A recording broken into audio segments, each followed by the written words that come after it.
Good evening, everyone. Welcome to another edition of the Monsters Den here on Sea of Tranquility. I'm your host, Pete Pardo. My co-host, once again, Mr. Rich Catino. Cheers, everybody, to this October 29th, the eve before All Hallows Eve. Correct. That is correct. It's here on the East Coast of the United States. It's dreary, it's damp, it's dark, it's rainy, it's Halloween season, right? So we had such a great response to our first episode talking about Hammer Horror that we decided to do a part 2, and I can smell a part 3 perhaps coming, but we got to get through part 2 first. So Rich and I each went into our Hammer library and picked out 3 more classics that we love quite a bit. We're going to talk to you about them here, so you get double, triple shot here today. So I'll let Rich kick us off with his first selection from Hammer. Okay, so I was never really the biggest Mummy fan from the Universal movies. Slow, a lot of drama and not enough monster. The monster's slow. It's just slow. But I went back and I revisited the one that Hammer did, the first one. And I think if you like The Mummy, and if you like that Hollywood type of production, this is the one to go with, because the costumes and the locations, the settings, everything that's made for this is so big in Hollywood and fancy, you know? And I got a kind of a new appreciation for the movie. Even though the monsters are kind of typical Mummy with the movement, it's Christopher Lee plays the monster, and Peter Cushing's in it. He's the guy. Is he considered an archaeologist in this, or what are they? I think you can call him that. Yeah. I don't think they actually say it, but they're looking for the tomb of the mummy, who would be his deceased wife, who is in the tomb. So they're going to find her tomb, and they show the whole backstory. If you remember that, it's like almost like 15 minutes. It's pretty long, where they show Christopher Lee and her and the whole ritual and how they bury her and they preserve the body and all this stuff. And then you find out what happens to Christopher Lee and why he becomes the mummy. I'm not going to tell you why, but he does something that he shouldn't. Right? Yep. So yeah, it's still kind of slow and high on the drama, like the old movie. But I didn't realize too. I did some research that the story that's in this one is more about the mummy's tomb, the mummy's hand, and the mummy's ghost from Universal than it is the Mummy movie itself. Correct. Yeah. So what they did was they kind of took like a mashup of those 3 sequels. Yeah. From Universal, and they kind of created a new movies, which is pretty cool. And right. I mean, Lee's Mummy is pretty cool in this, actually, because he's not very slow. He's pretty fast for a mummy. Films, right? He does move pretty fast sometimes. And he's pretty pissed off too. So yes, he does. And then there's that thing with the love interest that he has, the angle. He sees the girl, and the girl reminds him of his princess. Yeah. So there's that. There's always that. The beauty saves the beast, always, right? Yeah. Especially in these classic movies. So yeah, I kind of gained, I think, a little bit of a new appreciation for this. Even though the monster itself is not my favorite, it was never one of my favorites. But just the lavish production of it and the high, value of this film and the way it was shot and everything, it's got a different feel and a different texture than the other monsters that they rebooted for Hammer. Yeah, I'm sure Christopher Lee would have appreciated more if they stuck to the original Universal film, because in that film, of course, you have Boris Karloff in the beginning, right. He's under the bandages, and then all of a sudden he's Ardeth Bay, right? And he's got all this dialogue and whatnot. And Christopher Lee, I think, was kind of expecting that. And here he had to appear in the bandages the whole film, not utter a word. And he was like, you know what? I'm never doing this role again, ever. He does, though, when he's, what's the character's name? When Karras. When he's Karras before he turns into the flashback scenes. Yeah, exactly. The flashback scenes when they're doing the whole ritual with the princess. Yeah. He does some dialogue in that. He does some talking. Yeah. But the rest of the film is just him running around in the bandages. Right, killing people. Yeah. But I think it's a really well done film. Good atmosphere, I think. Good acting, as always. I dig it. It's a Hammer classic. Absolutely. Yeah, and when Peter Cushing has his dialogue with the Egyptian who resurrects the mummy by reading the scroll, I think that's a really nice scene too, where their dialogue back and forth is very dramatic and they're very well spoken, like all these movies are. They're always well spoken. Yeah, they are. Yeah. Good choice. Yeah, this is a good revisit. Yeah, you know? I'm a fan. I watched that not long ago. That's a good one. That's a good one. All right, my first choice today from 1966, directed by John Gilling, is a film called The Plague of Zombies. That's that one right there. No, not the Mummy one right there. There's a later Mummy film in the series, but Plague of Zombies right here, which starred Andre Morell, very notable British actor. He also appeared in Hammer's The Hound of the Baskervilles. He was in Ben-Hur. He was in Bridge on the River Kwai. He was in the Quatermass in the Pit serial. He was also in The Mummy Shroud, actually. He was in that as well. And he was also in The Giant Behemoth, which is a film that we've spoken about on the show. Giant monster movie, yeah, kaiju movie. Yeah, great actor. So he's the big star in this. So, you know, this is one of those films that really predated and probably highly influenced George Romero's zombie films that would come, you know, just a couple of years later. And I think this film probably itself was probably greatly influenced by White Zombie, the great Bela Lugosi film from the early 30s. But, you know, pretty cool storyline here. It's a small village, late 1800s.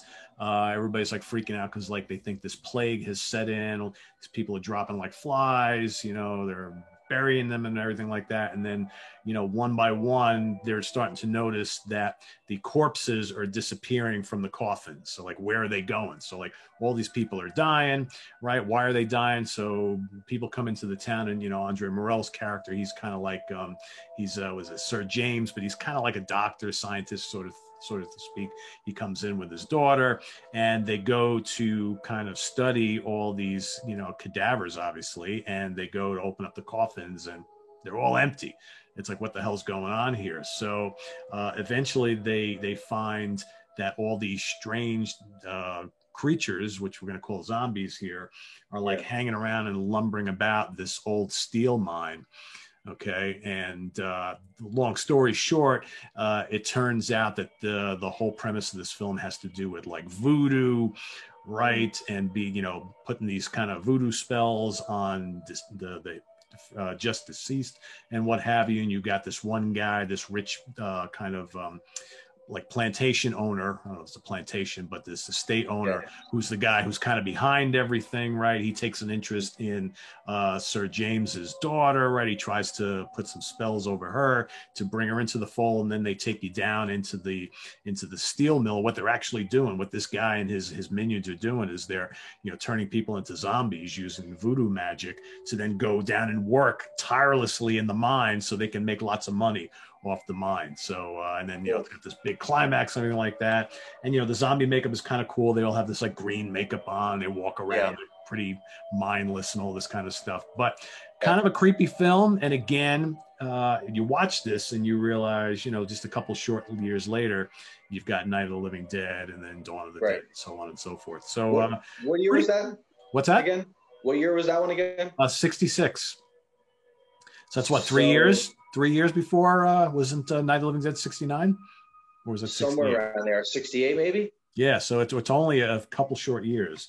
But that's one of the only times that voodoo crossed over with zombies, unless you're talking about The Serpent and the Rainbow, right? Yeah, and that's later on. Well, the White Zombie, which was the Lugosi film from the 30s, that actually had a lot to do with voodoo. So I think that's where that's what really greatly influenced this film, I think. Okay. And then Romero kind of took like a different approach because, you know, obviously with the Romero films, it's like, you know, it's like the apocalypse and, you know, people are dying, becoming zombies, and the zombies want to eat the living. And so that's a little bit different. You don't get any of that here, but still pretty cool film, I think, and a very underrated Hammer film that I enjoy quite a bit. I have to watch it. It's been a while since I saw that one, but I always remember the zombie makeups are always very memorable. Yeah. Yeah, they look pretty ghoulish. Remind me a little bit of when they did the Italian zombie movie, kind of like that a little bit, makeup wise. Yeah, true. Yeah, definitely pretty cool. All right, your next choice. All right, next one. Since there's 8 in the series, I went with another. Right, there's 8 Dracula movies, so this was a good franchise for them. So I don't know if you could see this, the lobby card, because I have the 2-on-1 disc like you just showed. Yep. What's the other one that's on here? The Satanic Rites of Dracula. That's a good one too. They're both good. Yeah, but I don't know if you have the one that's got the double layer disc where you got to flip it over and watch the special features or the other movie. I do. I just ordered a whole bunch of these on Blu-ray, so they're all on their way over. Yeah, but I have the one that's got the 4 films on it. Yeah, the Blu-ray is much. I'm sure the Blu-ray is going to be better because I just ordered some too. Because these, you got to flip it over to watch the other movie, or you got to watch the features on the other disc on the back. Yeah. And I noticed, like, even the picture's the smaller picture. It's not even full screen on your TV. I know. These are great sets, though. I mean, they look, the packaging is great and everything like that. But yeah, the quality of the transfers on these are not very good. And they have the cool tray cards in here, which have the old, right?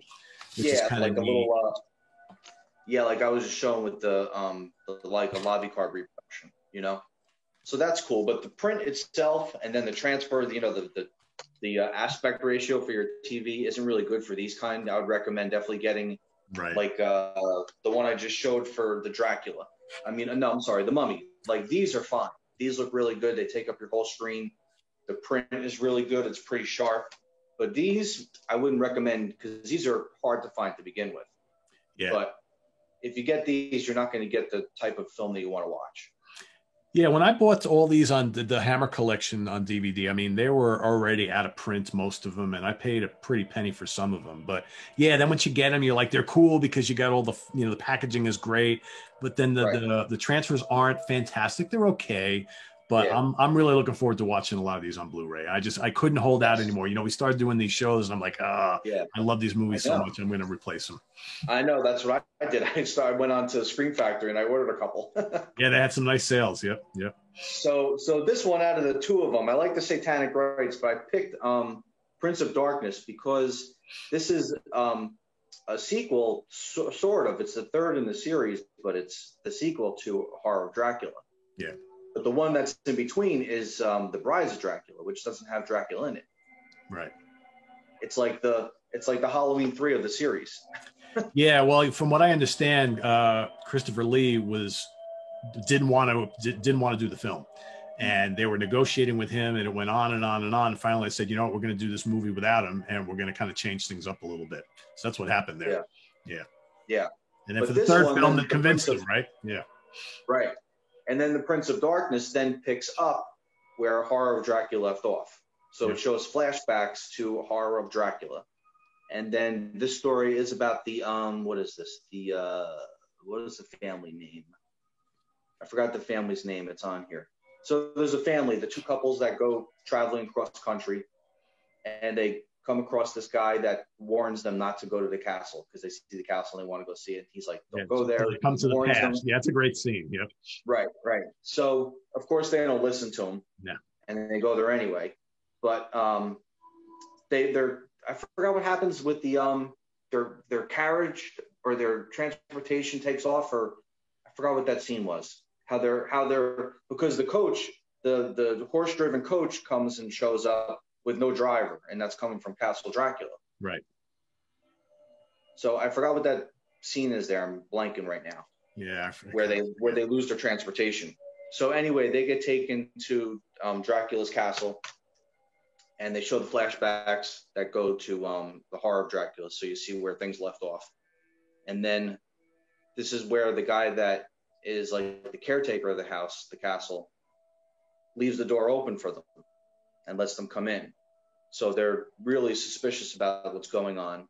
And he has to do a couple of things in order to bring Dracula back to life, which is a great scene if you remember that scene, how he brings Dracula back.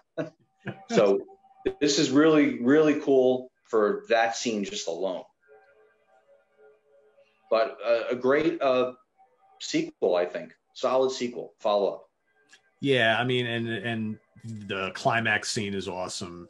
And it's different though. I didn't know that. Is that the way you can kill a vampire as part of the mythology? I'm not going to tell everybody. You got to watch it. I had never heard that before, but yeah, I never did either. But it's a unique death and an ending for Dracula. It is that I've never seen before. So yeah, I think most of these films, the vampire death scene at the end is you know cool, and then all of a sudden the next film he's back again, right? So it's like, all right, so it's like, but it's cool that the first, I think, what is it, the first 4 up to maybe Scars of Dracula, maybe the first 5, it's all pretty much continuity for all of them. Yeah. But then you got Dracula AD. Yeah, I know. Yeah, then it kind of goes. Yeah. So this one is an enjoyable sequel to Horror of Dracula. If you're going to skip over the Brides of Dracula, because he's not in it. But Brides of Dracula is a lot of fun. Yeah, it is. It's just weird that they did like a Halloween 3 there. Yeah. All right. So we're gonna go 1968 here. So we got directed by Terence Fisher, which if you follow Hammer, he's probably the most prolific director in the entire Hammer horror franchise. So the film is called The Devil Rides Out, and that's hold on. Other left side. There you go. That's Rasputin. That's Rasputin right here. It's always hard to do this when you're looking in the screen. Yeah. So right here. So this is another double. So this is The Devil Rides Out with Rasputin the Mad Monk, which is also a fantastic film. Yes. Not really a horror movie, but still really, really cool. So The Devil Rides Out, a little bit different. So no real like kind of monsters here. But this one's starring Christopher Lee in a fairly noteworthy role. As Nicholas the Duc de Richelieu. I don't even know how he says the last name. It's a famous character. Dennis Wheatley wrote a whole bunch of books, right? Novels. And this character, the Duc de Richelieu, I don't even know how he says the last name, is a character in all these books, right? So basically he's kind of like a do-gooder who goes out and investigates all these weird occurrences and stuff. So here, him and his friend Leon Green is the actor, right? The two of them are going and they're investigating kind of a strange occurrence. So Christopher Lee's character's got a friend, and the friend's like, hey, my son is, doing all this weird stuff. I'm not really sure what's going on with him. So they go to check it out, and they kind of figure out that the son is got some dealings with the occult and maybe actually hanging out with a demonic cult or something like that, right? So they go and look a little further into it, and they find out that there's this guy who's leading this whole cult of people. His name is Mokata, and he's played by Charles Gray, who was a popular actor in the 60s and 70s. And so the whole movie centers on these guys trying to find out what's going on with this cult, trying to stop them. And there's all this real spooky shit that goes on during this film. Yeah. Like there's one scene where they're in the house and there's the pentagram on the floor, and all of a sudden this apparition of this, this really kind of weird looking black guy, right? Who looks, he's got like all the chains around him and everything like that. And there's like all this weird chanting going on. And, Christopher Lee's character keeps saying to his buddy, don't look at him in the eyes. And he's like staring from above the pentagram, and the guy's like, can't look away, right? I mean, it's creepy, it's a creepy scene. Is he supposed to be the devil? It's just like a symbol of the devil at that point? I guess so. Yeah, I guess. Because then, like the other scene, which is fantastic in this film, there's a couple really notable scenes. And I'm not going to tell all of them, but the other scene that's really great is when they go to the coven where there's that big ceremony happening. And they're hanging out in the background looking. They got all these people and young people, and then you got Mokato's there. And then all of a sudden, the Goat of Mendy's character kind of appears out of like a little cloud, and it's like, holy crap, right? Which do you know where that shot actually shows up in a Heavy Metal video? Oh man, I know this. I can't think of it right now. But it is Iron Maiden, the number of the beast. That's right. Yeah, that's right. So does Godzilla and a bunch of other horror movie clips that they use. But that Satan shows up in the Number of the Beast video. It's very cool. Yeah, which is pretty cool. He's only in it for like a minute. But it really makes an impact, right? So then, the whole rest of the film is this battle between good and evil, between Christopher Lee's the Duke character and Mokata, and it's just it's kind of like this chase to get rid of him and for him to stop doing his he's basically got this whole group of people brainwashed into going along with all these satanic rituals, and just a really well-made film, greatly acted. And from what I've read, I think Christopher Lee has stated that this was his favorite role for Hammer, because it was, more reserved. He plays a good guy here, a lot of good dialogue. And one thing I was checking out here today too is that they originally wanted to do this film in 1963, which would have been about 5 years before they actually released it. But at the time, they had these really tight censorship rules, which prohibited Hollywood from, or even Britain, I'm guessing, not so much Hollywood, from doing any films that dove too much into Satanism. So they had to wait till the film industry was a little more open to that, which is why they did it later in the decade, but they actually wanted to do this a little earlier. But it's just dripping with atmosphere and menace, and it's one of those like rare instances where you don't really need like a monster creature to come up with a really creepy film. Yeah. And there's not too many good satanic kind of devil hell type of stories out there for horror movies. Right, not a ton of them. Yeah, this is one of them. This is one of them. If you want to see a good film about the occult, this is the one. This is the one to check out. That's also a great Saxon song. Yes, that is true. That is true. All right, so I picked actually 2 Dracula movies because I think this is probably my favorite one. I think that's a great one. Yeah. This one's really cool. He actually speaks a little bit more in this one. Has some really good lines. They're minimal, but they're cool. I think what he says. The plot to this one's the 4th one. So this one's a sequel after Dracula, Prince of Darkness, right? Yep. So this is, I'm sorry. Yes, 3rd. Yeah, this is the 4th one, right? Pretty sure it is, yeah. 1, 2, 3, yes. Because I think didn't Scars come after that, or was it Satanic Rites come after that one? So I'm pretty sure you're right. I think it's Taste of Blood after this one. Oh, Taste of Blood, yeah. Well, geez, yeah. I'm going to keep track of all these. I know there's 8, right? Yeah. So this is the one that this is the sequel to Prince of Darkness. Prince of Darkness, because he's in the ice.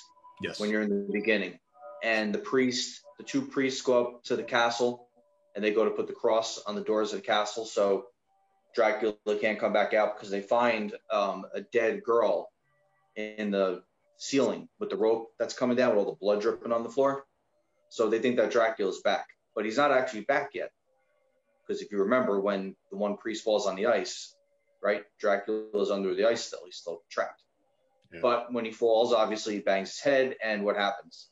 The blood drips into the ice, and Dracula can come back now. Right. But this one is cool because this takes it out of the castle and into the town. And it's really about Dracula battling with the town and the priests. And it also shows that Dracula is more powerful if your faith is not strong enough, because he does take control of that one priest, right? Who's one of his. He does all of his bidding throughout the whole movie. So it's an interesting entry out of the 8 of them, I think. Yeah. Because it brings in the whole church thing and your faith and how strong is your faith, and, can evil really take you over? Yeah, because you know what? They never really explain that too much, because in a lot of these films, even on the Universal side, it's all about the will. If vampires, my will is stronger than yours. So the whole story here is they're trying to, if you are someone who has really strong faith, in God and your religion, you can overcome the will of the vampire. Right. And in this, it shows that if you're not, even if you're a man of God, you can still be controlled by evil. And before this, it was always the women that were controlled. Now there was a man controlled as well. Yep. So a few different interesting angles in this, and I really like when they're going underground in the basement with the coffin down there and all the walls and the architecture and everything. That looks great. Even when he's on the roof, the cinematography, when Dracula's up on the roof, there's a lot of nice cinematography in this movie. Yeah, Hammer always did a great job with that on these films. These films always look great. They always look from the time, because most of these were period pieces, right? And they always look really, really authentic. They put a lot of thought and probably money behind doing that. Yeah, but it's cool to have this one not in the same location as the first 2. Yeah. True. Takes it out of the castle and brings it into the town. Yep. Cool. I like that you chose And two vampire films. the ending is epic, by the way. One of the best, or it could be the best Dracula death, I think, and fitting as well. I won't argue that at all. Yeah. Yeah, I mean, because you look at all these Dracula films from Hammer, and I don't think many people would complain if you said that the first one might arguably be the best. But I think the two you presented today are easily right up there, right? Because a couple of the later ones are a little on the hokey side, for storyline wise, and they don't really give Lee a lot to do other than appearing 2 or 3 times during the film to show his fangs and kill someone then. But I think that he's got a lot to do in this one and the other one you mentioned as well. So yeah, they tried to do some different things with a couple of the later ones and reinvent it a little bit. Yeah. But continuity wise and as a series, the first one and then going to these two is a good trilogy. Yeah. So speaking of these big long series, right? So they also, while they were doing the Dracula films, they also were doing the Frankenstein films. Right. So my choice here today is Frankenstein and the Monster from Hell from 1974, which was actually the last in the series. It's a great title.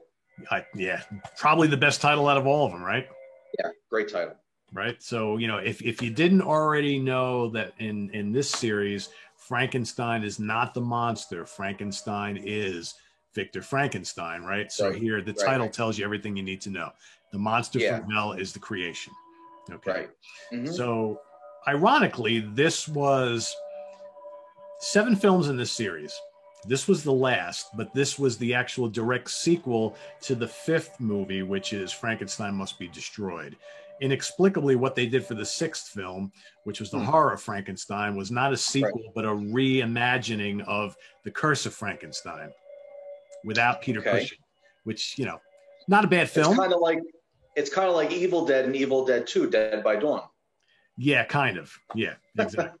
Yeah. It's just, hey, let's just tell the story again. We'll update it. We'll have a different person playing Victor Frankenstein, a different monster. Although, ironically, the same guy who played the monster in that film played him in this film as well. The guy who played the monster here is David Prowse. So everybody think about that name for a second. David Prowse is the guy who was underneath the Darth Vader outfit for all those years. Right? Yeah. You got Peter Cushing. Shane Bryant plays the young doctor scientist in this film. You've actually, if you're a fan of Hammer, you've seen him in other Hammer films. You got the beautiful Madeline Smith plays the mute assistant. Her name was, what was her name in this film? I'm trying to remember what her name was. Sarah. She plays the assistant to Victor Frankenstein.